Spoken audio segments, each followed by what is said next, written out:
Listen, I know you don't know me. I come from Seattle up in Washington, and...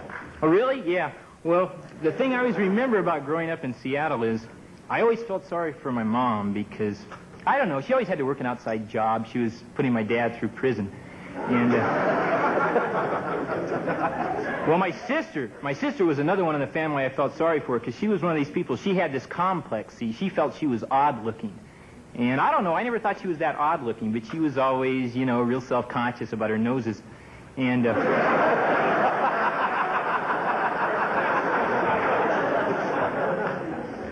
one point, for a couple months, we lived with my grandparents, and they were getting along in years.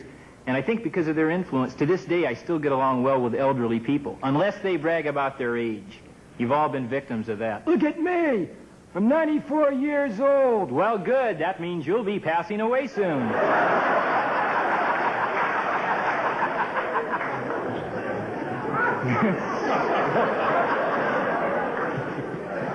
My grandparents were Pentecostal, boy, fire and brimstone. If you're not good, you're going to hell. And I grew up fearing that. I got to be good. There couldn't be a worse possible fate.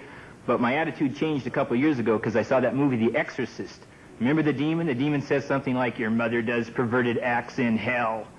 And I thought, well, maybe it's bad, but apparently they do have a recreation period.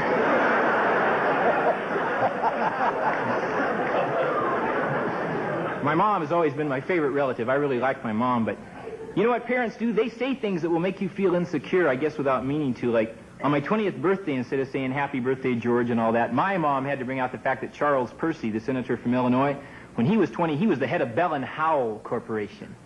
Can you see that? A 20-year-old kid? Yeah, we'll have a stockholders meeting at 10 o'clock. I'm flying to the coast at noon. I'll be meeting with the president of General Motors at 5 p.m. When I was 20, I was working at McDonald's. You want lids on these?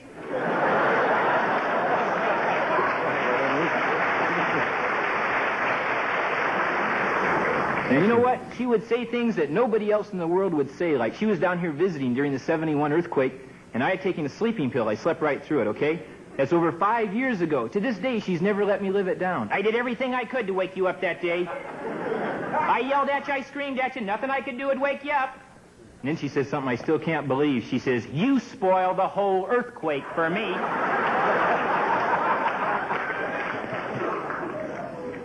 Once we were watching the program, The Wild, Wild World of Animals on TV. You ever see that show? And at the end, they roll the credits. This is true now. It says, photography, Wolfgang Bayer. That's the guy's name. Right underneath it says, field supervision, Wolfgang Bayer. And my mom says, I wonder if it's the same Wolfgang Bayer.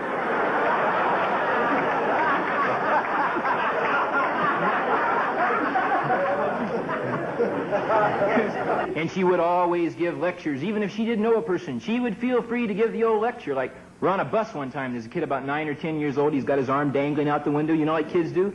My mom didn't know him, but she had to give a lecture. Young man, that's a good way to lose an arm. And the kid was sarcastic. He said, thank you. Could you tell us some of the other ways?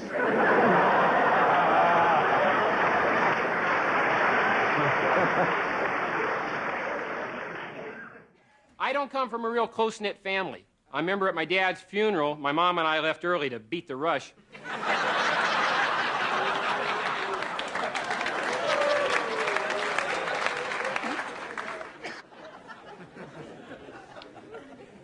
And growing up, he'd always look down at me. He'd always say the same thing. You're no good. You've never been any good. You're no good. You've never been any good. Sometimes we both get bored with that. We'd have to change it. You're no good. Have I ever been any good? No.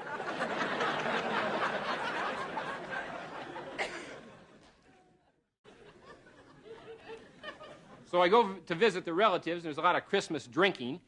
Well, they got all these ads for the rehabilitation centers. There's that one for the care unit, and the woman's face down in bed, and the husband's talking to her. I told the kids Mommy was sick again. I didn't tell them Mommy has another hangover. If you don't call somebody, I'm going to have to call somebody. Now, with this guy around, I wonder why she drinks.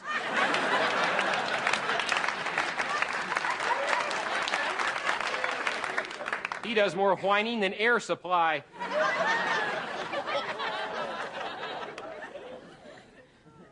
Drinking will foul you up. A few years ago, I had a good show business job. I was the MC for Seals and Crofts. After one show, Seals and Crofts fired me because I got drunk. Introduced him as arts and crafts.